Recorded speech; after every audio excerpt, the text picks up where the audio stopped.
So the question on everyone's mind is, what water pistol is the best water pistol to buy in 2022? Now, there's a lot of water guns out there, and I'm not going to waste your time with all the little piddly guns and all the different guns that are available. We're just going to stick to the 4 most powerful guns that are on the market right now. In this video, we'll be comparing the brand new Spyra LX, its predecessor, the Spyra 2 with its electric action and charge-up system, the Supersoaker CPS2000, the only gun that's ever been banned, and the Supersoaker CPS2000 with its backpack filler. So we're going to go through these water pistols in the order of their release, starting with the Supersoaker CPS2000. You can find all the details on the breakdown of the CPS2000 on the iSoaker website. I'll leave a description in the link below. In summary, the water tank will hold 3,100 millilitres, so just over 3 litres of water, and every shot that you fire will fire off a litre of water each time, so you will absolutely soak your opponent. So now we've got it fully filled up with water. Obviously there's a strap and it's quite a heavy gun. At this point, nothing's going to come out, so to load it up fully, you've got to pump the pump.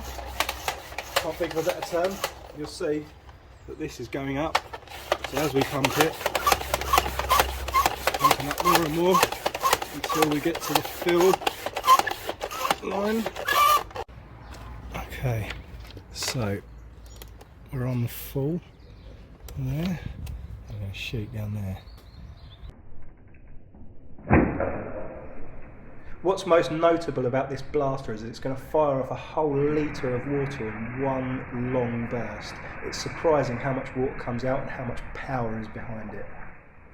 So back in its day, this was known as the most powerful gun. So the downside to the CPS2000 is the amount of water capacity that the weapon can hold. You can pump this up to full about 5 times before you run out and you have to go and refill again. Also, this weapon actually got banned because it was the most powerful gun of its time. It was injuring kids and there was all kinds of reports going on. From this one, they then brought out the CPS3000, which tackled the issue of the low water capacity. Next up, we've got the Supersoaker CPS3000. So the CPS3000 isn't quite as powerful as the CPS2000, neither does it fire quite as much with a full pressure chamber. However, the fact that you can carry so much water has a massive difference in gameplay. The CPS3000 was a whole new model. It was the same constant pressure system that was of the CPS2000 and only marginally less powerful. You don't really notice the difference, but the benefit was it came with a filler pack so you could carry so much more water. Before filling, you've got to make sure the dispenser nozzle is switched off. The CPS3000 backpack holds a massive 8,000 millilitres of water, so 8 litres. This means you're going to hardly ever have to go back and refill during gameplay, at least until you've soaked your opponent.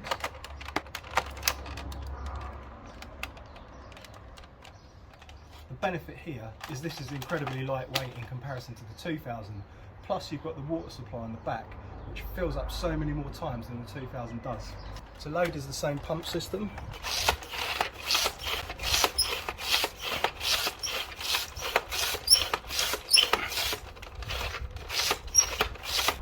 And on the front, you've got a selection of nozzles to choose from. So we're going to go for the most powerful one.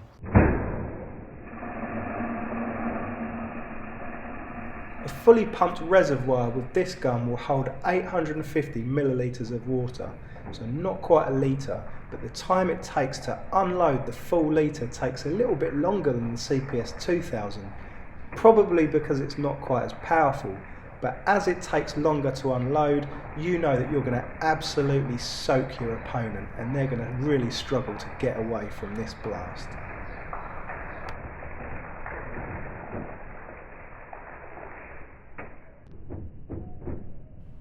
Having multiple nozzles mean you can select which blast to use. You'll notice using the widest blast possible will unload the water so much quicker, absolutely drenching your opponent in seconds.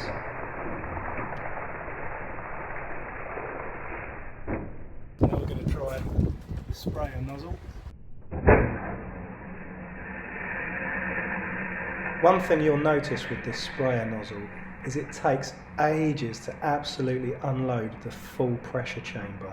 So if you're chasing someone or they're trying to hold back thinking that you're going to unload and run out of water, they can think again, because this thing just keeps going.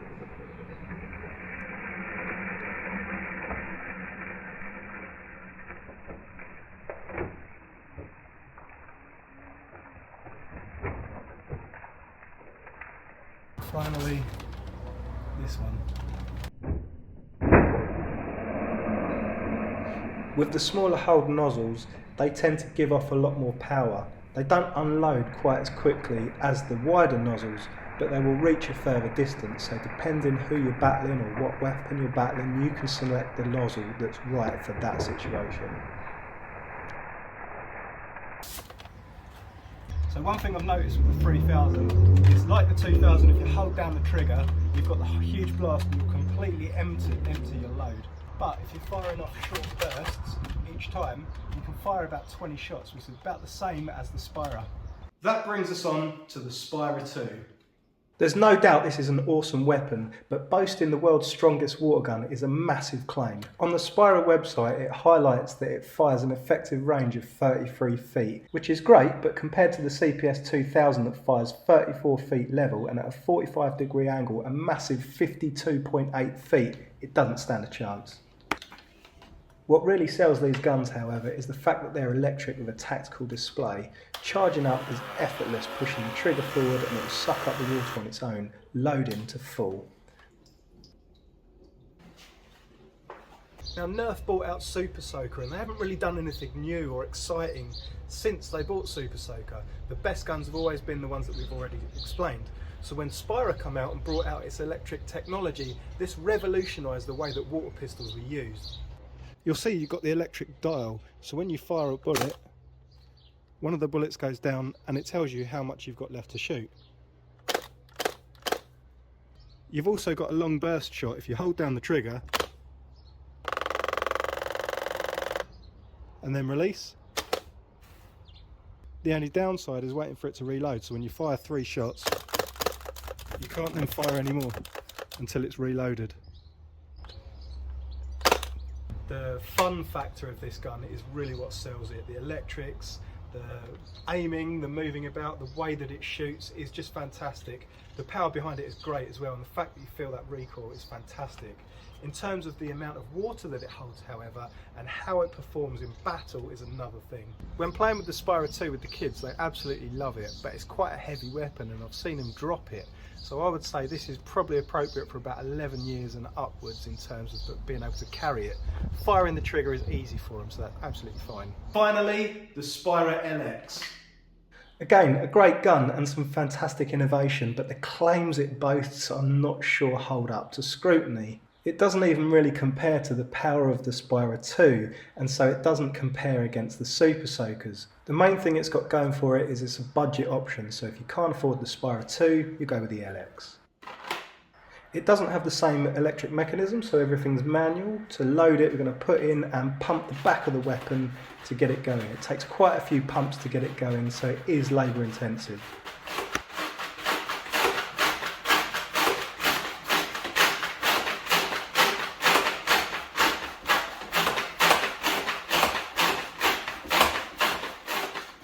The one thing you have to watch with these is they do drip, particularly after they're reloaded, so just carefully don't soak yourself. Finally, we've got the Spyra LX. This is the newest model that comes out. They're quite leaky and it just constantly seems to drip out of this hole at the bottom. But it's pretty good. It works in a similar way, so it's got the same kind of bullet thing. It's not quite as powerful as the LX.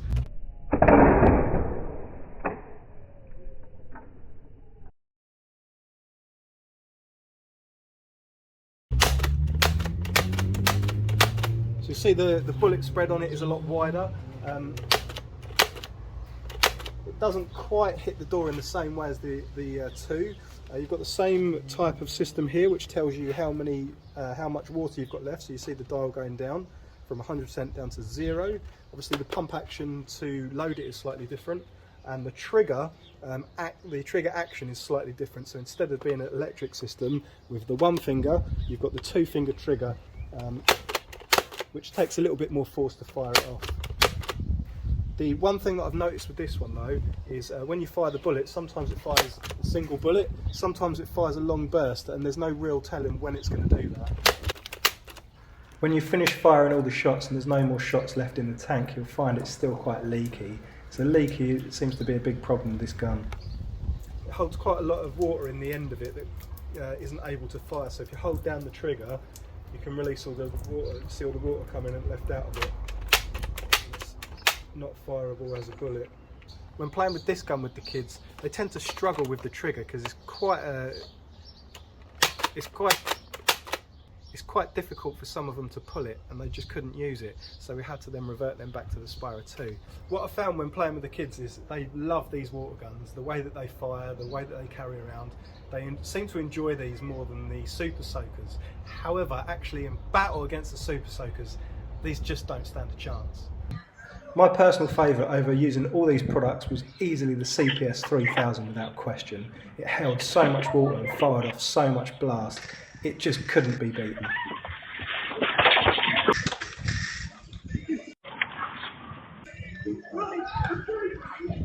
The only way it was fair was by putting a Supersoaker on each team. It annihilated any weapon that came in its way.